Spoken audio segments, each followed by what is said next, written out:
One of the rare examples of the historic houses from the Stuart period, Ham House is situated on the rural banks of River Thames in the London borough of Richmond upon Thames.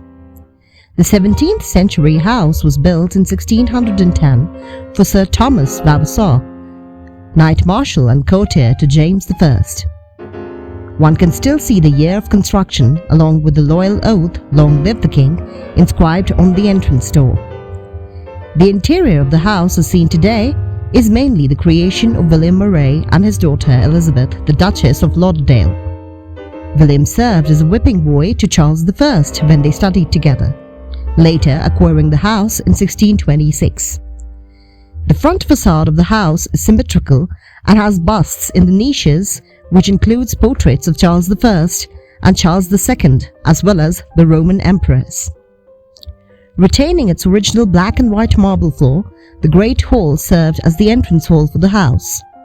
The plaster figures above the chimney-piece represent Mars and Minerva, the classical gods of war and wisdom, and may have been portraits of William and his wife Catherine Murray. The room adjoining the Great Hall served as the chapel. Fitted with panelling and box pews, the chapel is furnished with crimson velvet and damask hangings. The original embroidered altar hangings and silk velvet covering the ducal lecterns still survive. The staircase next to the chapel was rebuilt in 1638 to create a grand processional route towards the state apartments upstairs.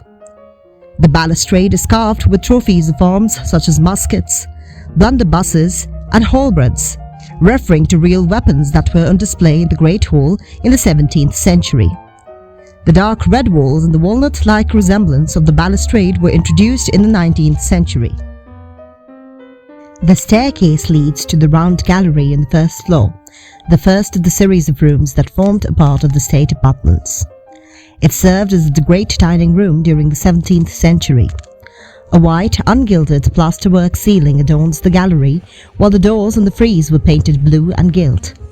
The walls originally would have been hung with tapestries, an unpopular choice for dining rooms as the tapestries would retain the smell of stale food. In the 18th century, much of the floor was removed to create a grander Great Hall below. The adjoining room consisted of the drawing room, a place for the guests to retreat after the meal in the dining room, and was later also used as the state bedchamber from 1655. An important aspect of the interior of most of the rooms at Ham House were walls adorned with tapestries. Tapestry was the ultimate form of luxury room decoration during this period, and most of the 17th century tapestries survive at the Ham even today. The long gallery with dark brown and gilded panelling occupies the entire west range and formed a link between the old and the new state apartments. The green closet on the northeast side of the long gallery housed William Murray's collection of miniatures and cabinet pictures. Another small closet on the southwest end of the gallery served as the library for the Duke of Lauderdale. The south portion of the first floor comprises of some of the most important rooms for the new state apartments constructed for Charles II and Queen Catherine of Braganza by Lauderdales. The idea of the state apartment was the result of hierarchical 17th century French court and was used to represent status geographically. The further someone could be allowed to go inside the linked rooms, the higher one's status was. The new state apartments were important in re-establishing Ham House's royalist connections after the death of Oliver Cromwell and the restoration of monarchy. The anteroom to the Queen's bedchamber has blue damask hangings and a fireplace in the wall facing the entrance, as was the convention at the time.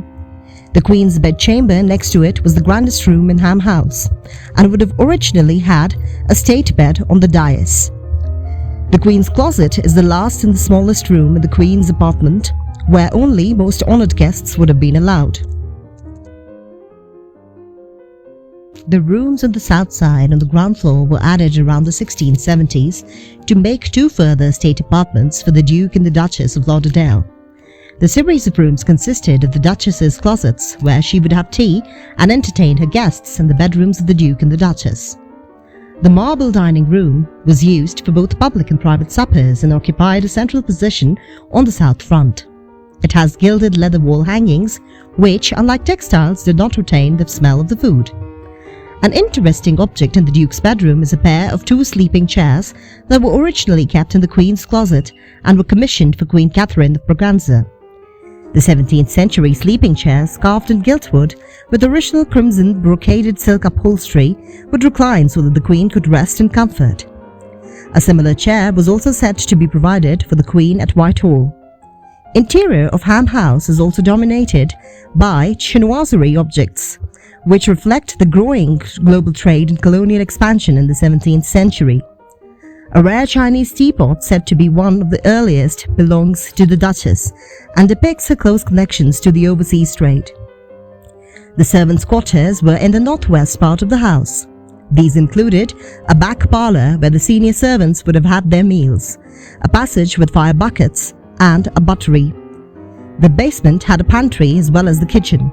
The kitchen was hardly changed, and the kitchen apparatus installed in 1730s was still in place in 1947. The basement also separates bathroom for the Duchess, which was a rarity in the 17th century. The room is divided into 2 parts. The inner, smaller chamber had 2 bathtubs, while the larger room had a bed where the Duchess could relax after her bath and be rubbed with scented oils.